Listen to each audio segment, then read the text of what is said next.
She lost. She was already praying her last breath when a human arrow sliced the air past her ear and dropped the champion dead at her feet. Everyone froze, because whoever fired that shot just chose her over the entire empire. Death wasn't frightening. It was the waiting that hurt. Lineria knelt in the center of the arena, heart thudding against cracked ribs like it was trying to escape her body before the rest of her gave up. Her luminous blue blood dripped through the dust, glowing faintly, like stars dying one by one. The pain in her shattered hand pulsed like a heartbeat outside her body, reminding her she'd failed not because she was weak, but because she refused to become the monster they wanted. The crowd howled for the finish. Their faces were blurred shapes, hungry for violence. She tried to ignore them. She always tried. But today she couldn't pretend she wasn't alone. Her broken spear lay nearby, the last symbol of her people, a people gone. The memory struck without permission. Flames devouring ancient libraries, her mother's voice in her ear, a child glowing like her, ripped from her arms by soldiers who catalogued life like numbers. Specimen viable. The words were steel in her skull. She had fought tooth and bone to protect that child. She hadn't even learned his name. Now, she stared at the ceremonial blade hovering inches above her. A human champion loomed there, wrapped in alloyed armor that hummed with every breath he took. The steel mask hid his face, but his posture said everything. This wasn't battle. This was disposal. Lineria inhaled sharply. If this was her final moment, she wanted to feel something. Pain? Fear? Pride? All she found was exhaustion. The kind you feel when the world has taken too much already. A thin, cracked laugh escaped her. Well, at least I won't have to fight tomorrow, she whispered to no one. Her attempt at humor tasted bitter. But it was hers. She shut her eyes. Let the blade come. Let her people have one last witness to their memory. The champion adjusted his stance, muscles preparing for a clean strike. The crowd quieted, anticipation vibrating in the air like a predator's breath. And then, a whisper of wind. Something sliced past her ear so fast she didn't register fear, only motion. The champion choked. His blade slipped from his grip. Metal clanged beside her knee. Lineria's eyes snapped open in time to see a wooden arrow jutting from the back of his neck. The arena froze. Every voice died. She had been ready to vanish from the universe. But someone in the shadows wasn't ready to let her go. The silence didn't last. Alarms shrieked. Security drones whirred awake like a nest of angry insects. Lineria tried to stand, but her legs trembled like they'd forgotten how to exist. Before she could fall again, a hand grabbed her arm. Firm, alive, real. Move if you like breathing, a voice hissed. He didn't look like a hero, not even close. Grease-stained jumpsuit, messy brown hair, welding goggles shoved up like he'd worn them too long. His hands shook slightly, nerves or habit, she couldn't tell. But he was human. He dragged her toward a panel in the arena wall. It slid aside just long enough for them to tumble into a narrow maintenance shaft that smelled like rust and panic. The door slammed shut behind them, muffling chaos into a distant roar.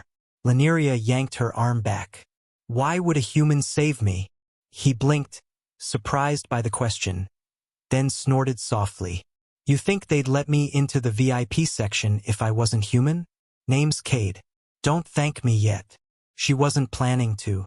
He hurried forward, navigating the claustrophobic tunnels like he'd been born in them. Pipes rattled overhead.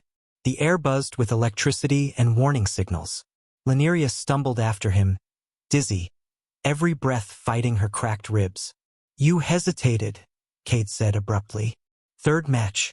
The Vorlak. You could have killed him. Lineria remembered the creature's eyes. Frightened, pleading, too sentient to be slaughtered for applause. I'm not what they wish I was. Well, Cade muttered. You're about to make that a lot harder on them. They reached a dim service room cluttered with tools and old machinery. He shoved a locking bar into place behind the door and turned to her fully. Only now did she notice the fear buried behind his hurried movements. I helped build that arena, he admitted, voice trembling. Fixed the vents. Wired the power. pretended not to hear the screams traveling through the pipes. His gaze flicked to her bandaged hand. You don't kill unless you have to. That's rare around here. Lyneria lowered herself onto a crate, everything aching. Her pulse still hadn't slowed since the arrow flew. Who fired that shot? She asked. Cade hesitated. That's the part I'm still trying to figure out. Before she could demand more, footsteps thundered somewhere above them. Search teams spreading fast. Cade met her eyes. I didn't save you so you could die anyway. He handed her a water flask, voice low, urgent. We're going to expose them all. Cade's workspace looked like someone had challenged gravity to a fight, and gravity won. Tools dangled from cables, screens flickered with coded data, and half-assembled machines lay scattered like metal fossils waiting to evolve. Lyneria scanned the room, instincts tight. You live here. I survive here, he corrected, brushing aside a stack of broken parts to clear space for her. My landlord's a ventilation shaft. Despite the urgency, his attempt at humor tugged a small breath from her, almost a laugh. Almost. Cade powered up a nearby console. Multiple screens blinked alive, displaying prisoner manifests, surveillance footage, and classified charts full of redacted lines. He spoke while typing, fast, frantic, motivated. They told us aliens were here for combat trials, games, entertainment. His knuckles whitened on the console. But fighters never return to their cells after the final match. They're rerouted. Rerouted where? She asked, even though something deep and cold in her already knew. He pulled up a new file, footage from a sterile room filled with surgical machines and restrained bodies. Lyneria's breath hitched. The bodies, her people. Pain flashed through her, white-hot, paralyzing. She forced her jaw to stay tight, not scream. They're not testing strength, Cade whispered. They're harvesting anything useful. Healing factors, nerve regeneration, radiation resistance. His voice broke. You're not opponents. You're inventory. For a moment, the room blurred. Her sister's tiny hand, glowing blue, flickered through her mind. Taken, cataloged, processed. Lyneria's vision sharpened to a blade's edge. They took children, she said. Cade nodded, guilt pulling at his features. Including one that looks like you.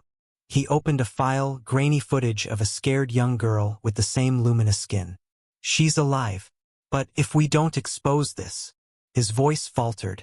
He didn't need to finish. Something scraped behind them, metal clinking. A skinny teenager emerged from a crawlspace hatch, holding a makeshift bow patched together from scraps and instinct.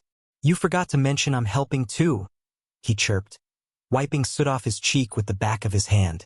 Arrow, by the way. Best mechanic you didn't ask for. Cade groaned. He followed me, like a lost bolt. I'm not lost, Arrow shot back. I'm strategically undersupervised. Lyneria almost smiled. The absurdity was oxygen. Cade zoomed out from the footage to a map of the arena's entire infrastructure. We broadcast the truth to everyone watching the next ceremony. Workers, soldiers, citizens. We make them see what the Empire hides. Lyneria stood, pain protesting every movement, but purpose fueling each step. You saved me, she said quietly. Now let's save the rest. Above them, alarms sounded again, closer this time. No turning back. The plan was supposed to feel heroic. Instead, the waiting felt like being strapped to a bomb and hoping it chose kindness. Cade paced the cramped room for the 10th time, goggles sliding down his forehead with every anxious step. Arrow sat cross-legged on the floor, sharpening new arrows with the quiet focus of a kid who'd seen too much too early. Lyneria flexed her bandaged hand. The bones still ached, but pain had become background noise. Fear too. She was tired of letting fear make decisions. Tonight, Cade murmured, checking the transmitter coils. The universe learns the truth. Lyneria wanted to thank him for saving her, for risking everything, but words felt heavier than armor. So instead, she helped Arrow fletch an arrow, her movements steady despite the tremor in her fingers. When the broadcast ceremony began, the arena's roar vibrated through the walls. Cade nodded once, breath held tight, and hit the activation switch. The screens around them flickered. Then horror. Rows of experimentation labs. Children and adults strapped into machines. Bodies tagged like products. Alien blood being bottled like medicine. Silence swept the arena. Not awe-realization. Humans lowered weapons. Some staggered back, sickened. Others dropped to their knees, ashamed. "It's working," Cade breathed. "We're waking them up." Lineria felt her throat tighten. For the first time since her world burned, hope wasn't a dream, it was happening. Then everything died. Screens, black. Lights out. The air choked into darkness. "No, no, no," Cade muttered, slamming controls. "They're overriding the entire system." Before anyone could react, the door burst inward. Armored boots thundered through the room.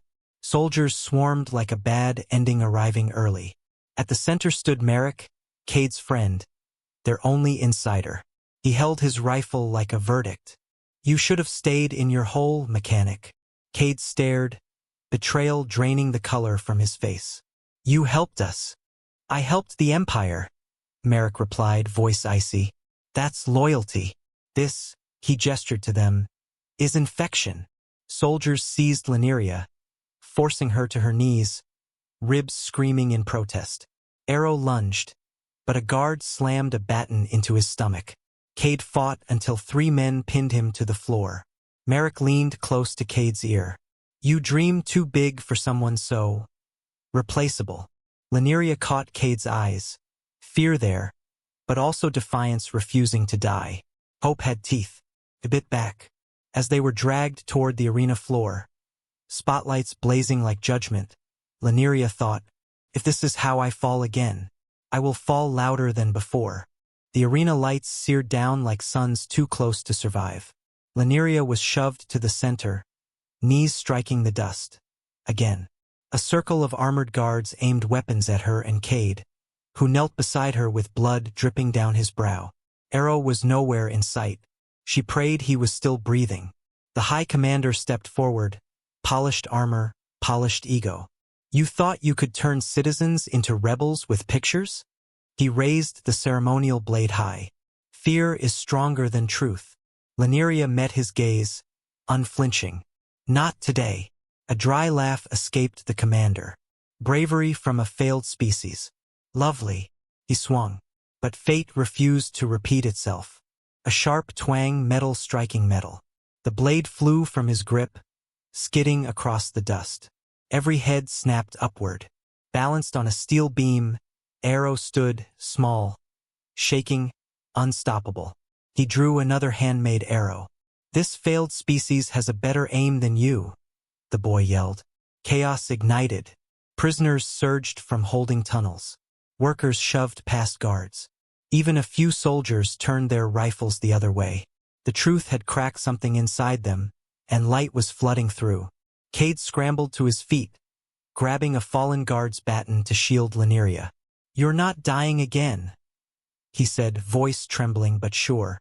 Lineria pushed herself upright, pain screaming yet powerless against her resolve. Near the arena gates, she saw a group of medics huddled around a young girl with glowing blue skin, her sister, alive but fragile. The sight hit harder than any weapon. The commander lunged, snarling like an animal cornered by justice. Lineria blocked his strike with the broken baton in her hand. Cade tackled a guard trying to flank her. Arrow fired arrows faster than logic should allow. The rebellion wasn't coordinated. It was desperation turning into courage. And somehow, it was enough. Soon the commander found himself surrounded, not by enemies, but by people who refused to be his tools anymore. His weapon dropped. His power dissolved. By dusk, the Empire's banners lay torn across the arena floor. By dawn, the world had a new name, Lancadia. Several weeks later, beneath a sky unfiltered by holograms, Lineria stood at the center of a peaceful square, exactly where she'd once knelt to die. Cade stood beside her, arrow with his bow slung proudly. She lifted one of Arrow's arrows, polished now, engraved with the names of the lost. "This is not for killing," she declared. "It is for remembering." Arrow drew the bowstring, breath steady, and sent the arrow soaring into the sky. It climbed higher and higher until sunlight caught its tip, shimmering like a newborn star. For the first time in her life, Lineria didn't fear being forgotten. The universe would remember them all. If one arrow can change a fate, imagine what 1,000 voices can do. This was just the beginning. Like, share, and join us next time, where rebellion learns to fly.